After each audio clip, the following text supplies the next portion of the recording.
Greetings, my excellent friends. It is January 5th, 2023, here in beautiful, sunny Tokyo, Japan.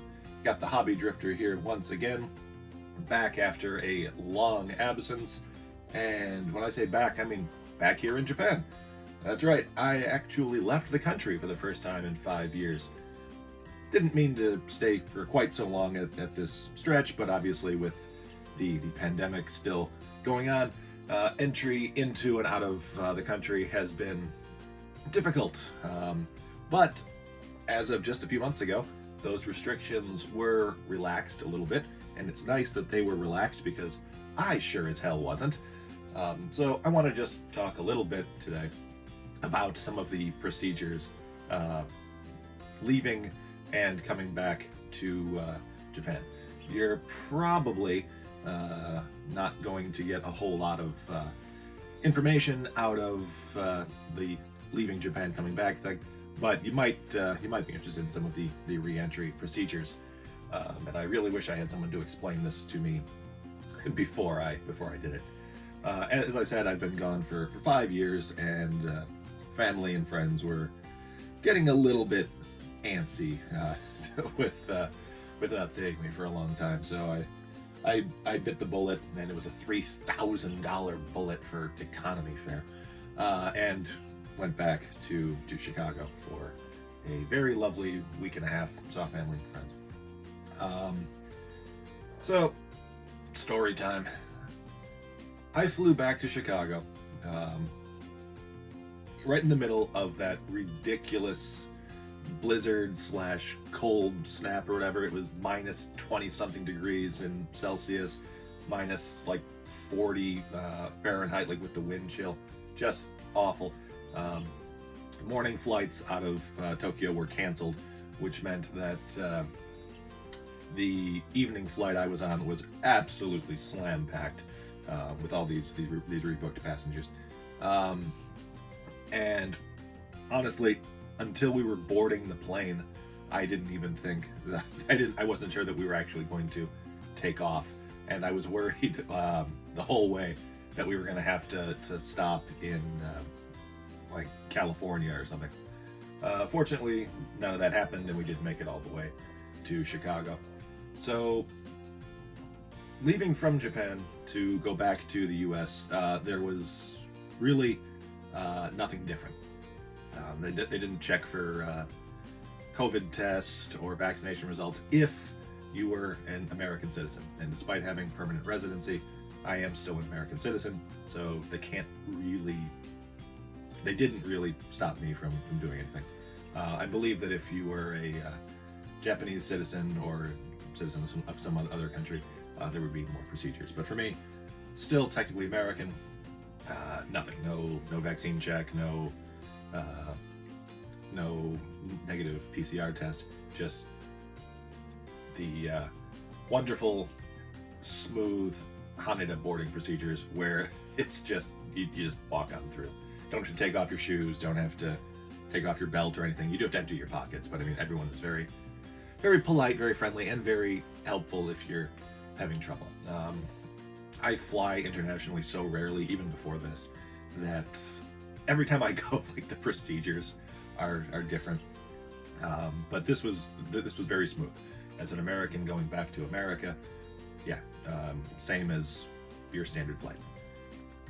The flight was very smooth. I got to go on one of, I think it's a newer 787, I think Dreamliner, Economy Plus.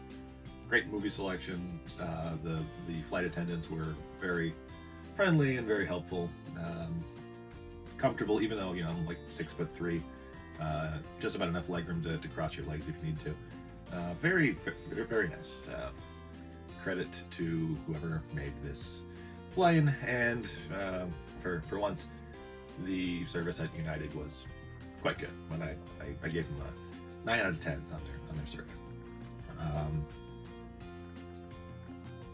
Getting into Chicago, though, was a goddamn nightmare. Apparently, like 8 international flights landed at the same time because, again, all the morning flights were canceled. So they had like eight packed planes full of international travelers. And I know O'Hare in Chicago gets like they say it's one of the best airports, but man, nobody working there gives a flying shit about anything. Like, you got 2,000 passengers coming in. It doesn't mean maybe we should change anything, maybe open up a few more customs lanes, anything like that. But that'll come later. First bit, we got to the airport after a 12-hour flight, and they couldn't get the little I don't know what the thing's called, the thing that connects the plane to the airport, the bridge thing, was frozen because again minus 20 something degrees with the wind chill. So we had to stay on the plane for an extra 45 minutes, and the idiots who got up and tried to grab their bags immediately were stuck in that little hunched over position for like 45 minutes until they like defrosted the gate. Get in, and they've got signs pointing in the wrong direction. Like they're like, go left for U.S. Customs inspection, but left was into like a closed area. So we figured, we get hundreds and hundreds of people just going down this never-ending corridor. There's no airport staff like whatsoever. We're just kind of standing around like, what do we do? Finally, like one person comes by. No apology for the wage or the miscommunication or anything. Just like, okay, we're gonna let the 100 people go through and then stop, and we have no idea what is going on, where these things are. Finally, my group gets to the customs inspection area, and it's like half open. There's like 10 people working at the thing. They're not working very fast, and it's weird. Despite the fact that we've got hundreds of people who have just gotten off a 12-hour flight, 45 minutes stuck on the plane, trying to figure out what the hell to do to get to customs, none of the passengers looked half as miserable as the people working at this airport. Like, it was unbelievable. Just these, and I don't like these guys. I don't. They look absolutely miserable. They've all got the stupid cosplay cop thing with like the buzz cut and the plastic badge, and it's like, you're doing it. You're not a cop. You're not. But very serious, and you're ruining my day by coming into the country, and it just I hate them so much. Not them personally, kind of them personally. So we're in this custom line again. 12-hour flight, 45 minutes stuck on the plane, another half an hour or so just to get to customs inspection guy, and we're in line for 2 hours because there's no explaining to people, many of whom are not obviously English speakers, like what is to be done here. So the customs people are just getting angrier and angrier, and people are like, what the hell are we doing? There's like 2 people trying to figure out like who goes into what line, and they're not in any kind of hurry, because they get off of work at whenever. So I decide I'm next in line to this cosplay cop buzz cut angry looking asshole, and I'm like, I'm gonna mess up this guy's whole day. I am just gonna screw this guy's day all up. So he's like, next, and I come up and I go, hey man, happy holidays, how are you? He's like, oh, I'm good, can I see your passport? I was like, oh yeah, here you go, man. He's like, oh, thanks, you can go. I'm like, oh, thanks a lot, man, Merry Christmas, take care. And he's like, he didn't know what to do. It was great. So by the time, of course, we've gotten through here, all the baggage has just been like dumped off of the conveyor belt and thrown into a corner somewhere. So I grab my thing, give my little form to the final checkpoint, and go out with my luggage, only to find out that now at this terminal, they have neglected to tell these people not to bring their luggage out if they are making connecting flights, and the connecting flights are all from like Terminal 1. We're in Terminal 5, so there's like one shuttle bus for hundreds and hundreds of people. All of these people are going to miss their flight. It's just nasty. get out of the place finally. My father's there to pick me up, and we are stuck in the parking lot for another hour and 15 minutes because again, there's one parking attendant working. The machine again has frozen, so this one attendant has to check all the cards by hand. You know, basically just look at the card and okay, give me this much money. And we're there so long, like the fee for parking actually went up because of how slow this was. So that was bad. That did not set my trip up in a good way. Trip itself was fine. You got to see my family, you got to see some friends. Absolutely wonderful trip. The weather was only minus whatever for a couple of days, and it got all springy and nice. Like the weather didn't just try to kill us all just a few days before.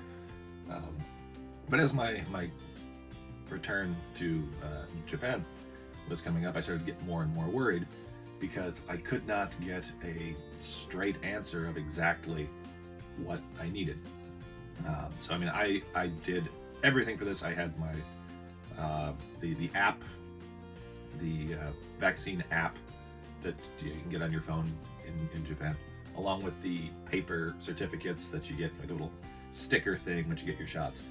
I had all this stuff like registered. Went to the website to register my stuff, and it took forever for that to get approved. But I was still worried because United would not let me check in advance. They did not accept digitally my stuff, so I had to just go to the airport. Now, what you need to get on the flight is, if you're a foreign person from the US and you want to get into Japan, for all intents and purposes, you need to be fully vaccinated. That's the first 2 shots, plus 1 booster. That will get you in to the country. But where I'm worried is all of my vaccine stuff is in Japanese. Like, you can kind of figure out like what the information is in English, but I mean, I still remember years and years ago when I was coming back to the U.S. or when I was coming back to Japan from the U.S. Via O'Hare Airport, and they canceled the flight and didn't have anyone who could speak Japanese to explain to the like 90% Japanese passengers what the hell was going on. So I really thought, like 100%, I was going to get there, I was going to try to check in, they were going to look at my Japanese vaccination stuff and just go, I have no idea what this is, you know, go get a PCR test or something. But actually that turned out to be very smooth. I checked in at the kiosk, passport and everything, and then it said, oh, we need to see this information, you know, a representative will be over soon. He goes, hey, do you have your vaccine cards? And I showed him to him in Japanese, and he's like, oh, you got them done over there? I said, yeah. Oh, okay, cool. And pushes one button on the screen, and away we go. Went through the harrowing O'Hare Airport security with the take off your shoes, take off your belt, take off anything metal, put everything into like separate bins, go through the little spinny, you know, x-ray thingy. Though, in fairness, the people working that afternoon were very pleasant, not nearly as severe as before. So yeah, that's all you need to do if you want to get from the airport to Japan. Now, I believe we're in the middle of the 8th wave now, huge spike in cases. So even though I've now gotten on the plane, I don't know if I'm going to have to quarantine. I don't know. You're not supposed to if you got the 3 shots. But I have no idea what the procedure is, and it's only been in place for a few weeks, so I'm expecting a bunch of hiccups. And no, very smooth. Got off the plane. You pull up the website on your phone, and they ask that you take screenshots of it. You show them the picture from the website saying that you're cleared. It's like a blue screen. They give you a pink piece of paper. Keep walking. give the person or show the pink piece of paper to the person by the quarantine area. They wave you on through, and then it's like getting in normally. You give them your passport and your customs declaration. Go pick up your luggage, and you're done. So yeah, very simple. If you're worried about getting into Japan for a vacation or something in the near future, and I'm sure they're going to change these procedures a million times before you do. Right now, it's very simple. Get your 3 vaccines. Get your the card showing you've got it. Register the thing on the website, and they'll let you right on it. And then you are free to enjoy Japan and the extremely favorable exchange rate, because the yen versus the dollar is absolutely insane right now. So yeah, that was my trip. If you have any questions or anything like that, please feel free to ask down in the comments, and I will try to respond as best as I can. Thanks for listening to my little story. Take care, everybody. Happy New Year and happy hobbying.